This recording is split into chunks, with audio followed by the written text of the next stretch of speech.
Hello everyone, আসসালামু আলাইকুম। আমি সামিয়া বরাবরের মতো চলে এসেছি নতুন একটি রেসিপি। আজকে এই রেসিপি প্লেন পোলাও।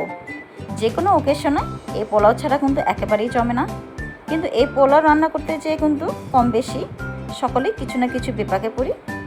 কখনো কখনো দেখা যায় পোলাওর চালটা দলা পেকে যায়, কখনো আবার দেখা যায় বেশি সিদ্ধ হয়ে যায়, আবার কখনো পোলাও ঝরঝরে হলেও ভিতরে কাঁচা ভাবটা রয়ে যায়। এই সকল সমস্যার সমাধানের জন্য আজকের এই ভিডিওটিতে থাকছে নানা ধরনের টিপস। চলুন তাহলে শুরু করি। পোলাও রান্নার জন্য চালটা কেমন হওয়া উচিত, এক্ষেত্রে আমি বলবো চালটা একটু পুরনো হলে ভালো হয়, সেক্ষেত্রে চালটা গ্রান ভালো হয়, টেস্টটাও ভালো হয়। এখানে আমি 2.5 কেজি চাল ধুয়ে পরিষ্কার করে পানি ঝরতে দিয়েছি।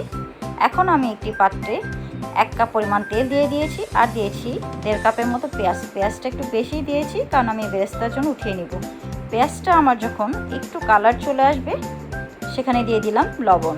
আরেকটি কথা, আজকে পুরো রান্নাটা কিন্তু আমার মা রান্না করছে, এই জন্য আরও বেশি স্পেশাল। এখন দেখুন আমার পেঁয়াজটা কিন্তু একটু কালার চলে আসছে, উঠিয়ে নিচ্ছি বেরেস্তার জন্য। এই পর্যায়ে আমি দিয়ে দিলাম আদা রসুন পেস্ট, দিয়ে দিচ্ছি তেজপাতা, দারচিনি আর এলাচি। তারপর একটু নেড়ে চেড়ে নেব। যখন আমার মশলাটা একটু হয়ে যাবে দেন আমি কিন্তু চালটা কিন্তু ঢেলে দেব। মশলা কিন্তু একটু হয়ে গিয়েছে।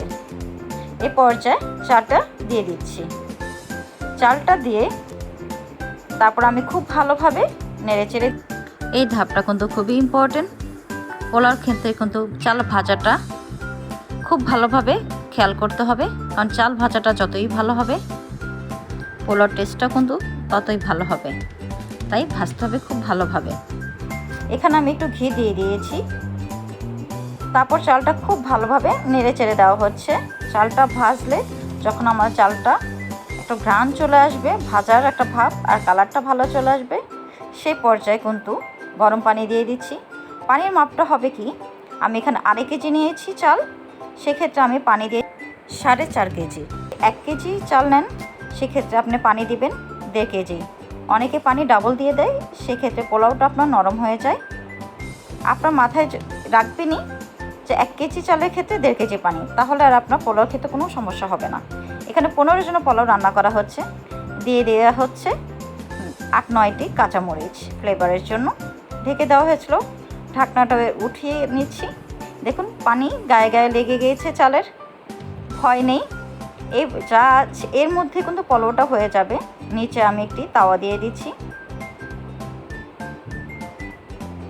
নিচে তাওয়াটা দেওয়া হয়ে গেলে ভালো করে নাড়াচাড়া দিয়ে আমি আবার ঢেকে দিলাম। 2-3 মিনিট পরে আমি উঠিয়ে নিলাম। দেখুন আমার পোলাও কিন্তু পুরোপুরি রেডি। কতটুকু ঝরঝরে হয়েছে আপনাদের সুবিধার জন্য একটু নেড়েচেড়ে আম্মু দেখিয়ে দিচ্ছে। দেখুন মার হাতের রান্না কিন্তু এমনিতে স্পেশাল বেশি। আমার পোলাও কিন্তু পুরোপুরি রেডি। উপরে বেরেস্তা দিয়ে দেওয়া হচ্ছে। এর পর্যায়ে আমার মনে হয় যে আপনাদের একসাথে 10-15 জন পোলাও রান্না করতে আর সমস্যা হবে না, কারণ পানির মাপটা যদি ঠিকমতো বোঝা যায় সেক্ষেত্রে আর সমস্যা হওয়ার কথা না। এই তো আমার রেডি হয়ে গেল দারুণ ঝরঝরে প্লেন পোলাও। দেখুন পোলাওটা কতটুকু ঝরঝরে হয়েছে। আশা করছি আপনাদের রেসিপিটি ভালো লেগেছে। ভালো লাগলে চ্যানেলটি সাবস্ক্রাইব করে দেওয়ার অনুরোধ রইল। আরেকটি কথা, খাবার অপচয় করবেন না। আল্লাহ হাফেজ। সবাই ভালো থাকুন, সুস্থ থাকুন সে প্রত্যাশা করছি।